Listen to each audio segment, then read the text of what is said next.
The 12th lesson in the Apostles' Creed is the Holy Catholic Church.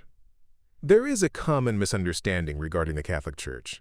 The word Catholic is quite often used synonymously with the Roman Catholic Church.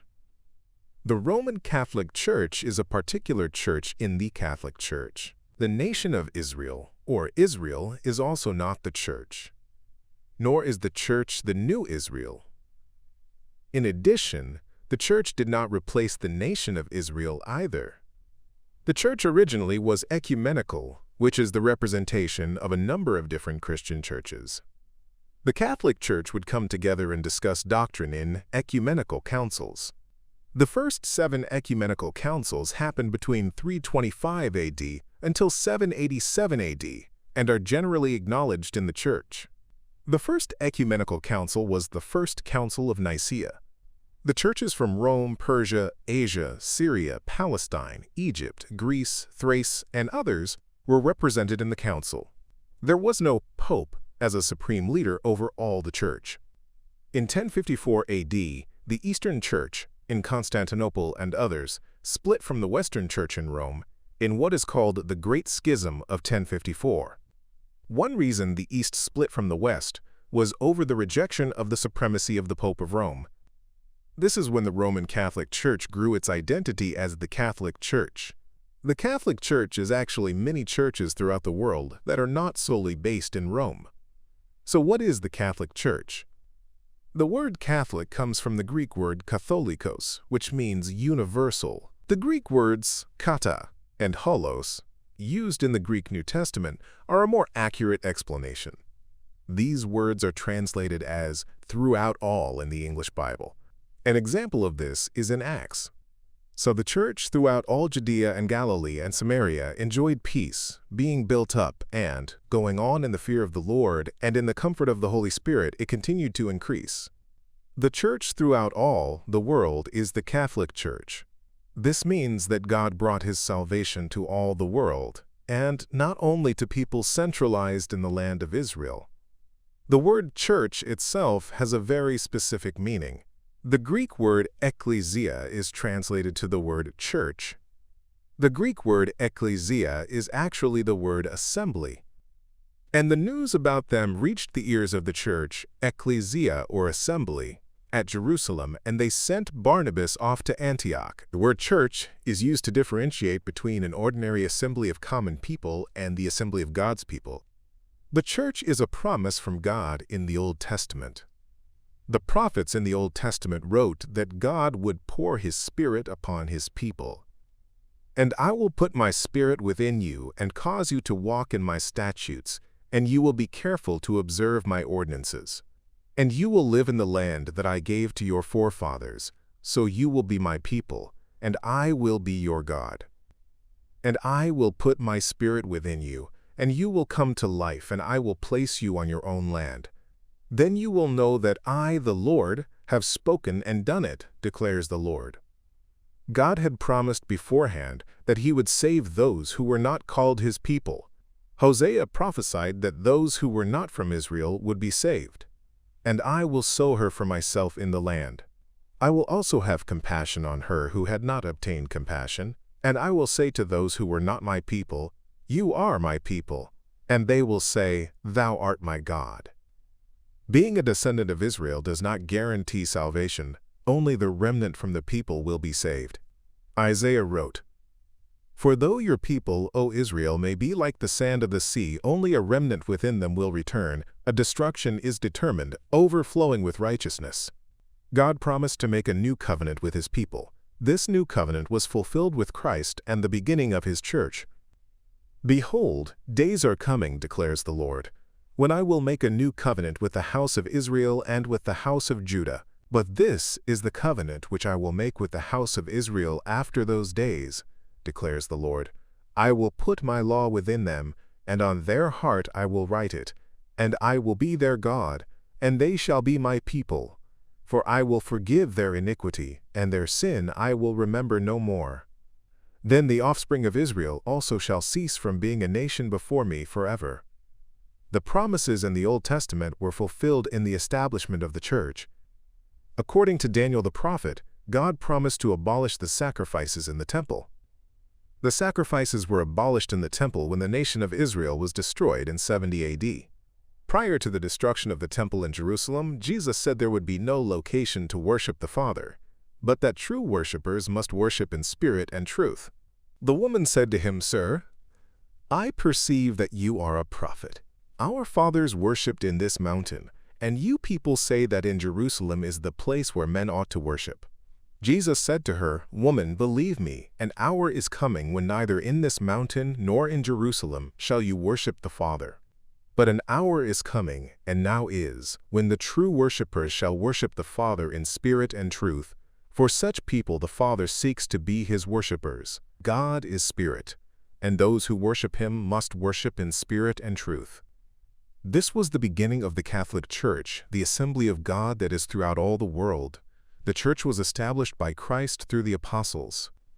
"And I also say to you that you are Peter, and upon this rock I will build my church, and the gates of Hades shall not overpower it." God ordained to call unto himself people from every nation and language. The Apostle Paul wrote, "And he did so in order that he might make known the riches of his glory upon vessels of mercy, which he prepared beforehand for glory, even us, whom he also called, not from among Jews only, but also from among Gentiles. As he says also in Hosea, I will call those who were not my people, and her who was not beloved, beloved. And it shall be that in the place where it was said to them, You are not my people, there they shall be called sons of the living God." And Isaiah cries out concerning Israel, "Though the number of the sons of Israel be as the sand of the sea, it is the remnant that will be saved. For the Lord will execute his word upon the earth, thoroughly and quickly." God is the God of all humanity. Whether a Jew who is circumcised or a Gentile who is not circumcised, God is the God of all people. God chose to save people from all nations and languages. For we maintain that a man is justified by faith apart from works of the law. Or is God the God of Jews only? Is he not the God of Gentiles also? Yes, of Gentiles also. Since indeed God, who will justify the circumcised by faith and the uncircumcised through faith, is one. Only those who are children of the promise are considered descendants. This means God chooses people not based on a person's descendancy but on God's choice. But it is not as though the word of God has failed. For they are not all Israel who are descended from Israel. Neither are they all children because they are Abraham's descendants, but through Isaac your descendants will be named. That is, it is not the children of the flesh who are children of God, but the children of the promise are regarded as descendants. The true Catholic Church is composed of God's chosen people from the world. For many are called, but few are chosen. Enter by the narrow gate, for the gate is wide, and the way is broad that leads to destruction, and many are those who enter by it. For the gate is small, and the way is narrow that leads to life, and few are those who find it. So those who are chosen by God are the true church. The true church is called the invisible church. The invisible church are the chosen people of God and true believers in Christ. The invisible church are the chosen people of God who truly believe in him. They are not impostors pawning themselves off as God's people. For consider your calling, brethren, that there were not many wise according to the flesh, not many mighty, not many noble. But God has chosen the foolish things of the world to shame the wise, and God has chosen the weak things of the world to shame the things which are strong. These will wage war against the Lamb, and the Lamb will overcome them, because he is Lord of lords and King of kings, and those who are with him are the called and chosen and faithful. God chose his people and called them by the kind intention of his will. These people are called the church. And we know that God causes all things to work together for good to those who love God, to those who are called according to his purpose. For whom he foreknew, he also predestined to become conformed to the image of his Son, that he might be the firstborn among many brethren. And whom he predestined, these he also called. And whom he called, these he also justified. And whom he justified, these he also glorified. God's chosen are called invisible, because they are somewhat indistinguishable in appearance between the false believers. The invisible church is part of the visible church. The visible church are those who attend church and claim to be Christians. Some of the visible may be true believers and some may not. The visible church is the assembly of all who claim to be Christian, whether true or false. The visible church is established by Christ to preach the gospel and minister to everybody, Christian or not. God has called His people to assemble in order to preach and teach the faith. Let us hold fast the confession of our hope without wavering, for He who promised is faithful. And let us consider how to stimulate one another to love and good deeds, not forsaking our own assembling together, as is the habit of some, but encouraging one another, and all the more as you see the day drawing near. The visible church is a mixture of those chosen by God and those who are not. The unbelieving church patrons give an impression or false front that they are God's people. The visible church can become corrupt to the point where they are no church of God at all. They are called the synagogue of Satan. I know your tribulation and your poverty, but you are rich, and the blasphemy by those who say they are Jews and are not, but are a synagogue of Satan. Even though there are so-called churches who do not faithfully preach and believe the true faith, God will always have a true church, the invisible church. There is no time where there is no true chosen church of God on earth. There is no pure church. Just attending church does not make you a Christian.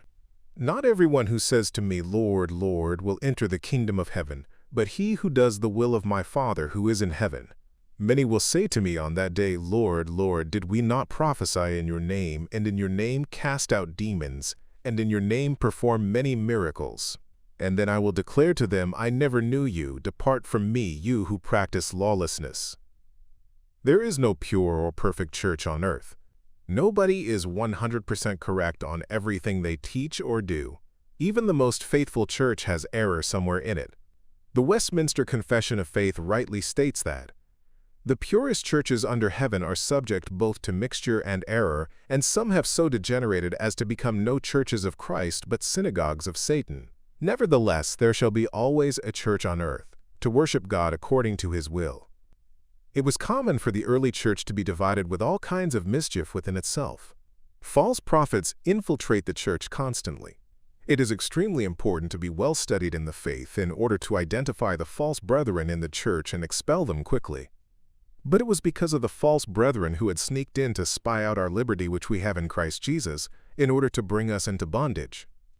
For certain persons have crept in unnoticed, those who were long beforehand marked out for this condemnation, ungodly persons who turn the grace of our God into licentiousness and deny our only Master and Lord Jesus Christ. Many false churches have popped up throughout church history. The ecumenical councils convened to eradicate false doctrines. Over time, false brethren corrupted many churches to the point of apostasy. I am amazed that you are so quickly deserting Him who called you by the grace of Christ for a different gospel which is really not another, only there are some who are disturbing you and want to distort the gospel of Christ. But even though we, or an angel from heaven, should preach to you a gospel contrary to that which we have preached to you, let him be accursed. This is why many Christian churches seem completely corrupt, while few hold faithful to God's word. The Holy Catholic Church, as confessed in the Apostles' Creed, refers not to a specific denomination or earthly institution, but to the universal assembly of God's chosen people throughout all nations and generations. It is composed of true believers, those called and chosen by God, who make up the invisible church, and it finds visible expression in gatherings of professing Christians. While the visible church can be flawed, divided, or even corrupted, the invisible church remains the true body of Christ on earth. Through the fulfillment of God's promises in Christ, the church transcends ethnicity, geography, and denomination, testifying to the power of God's Spirit, His eternal covenant, and His saving grace. Thank you for watching. Like, comment, share, subscribe.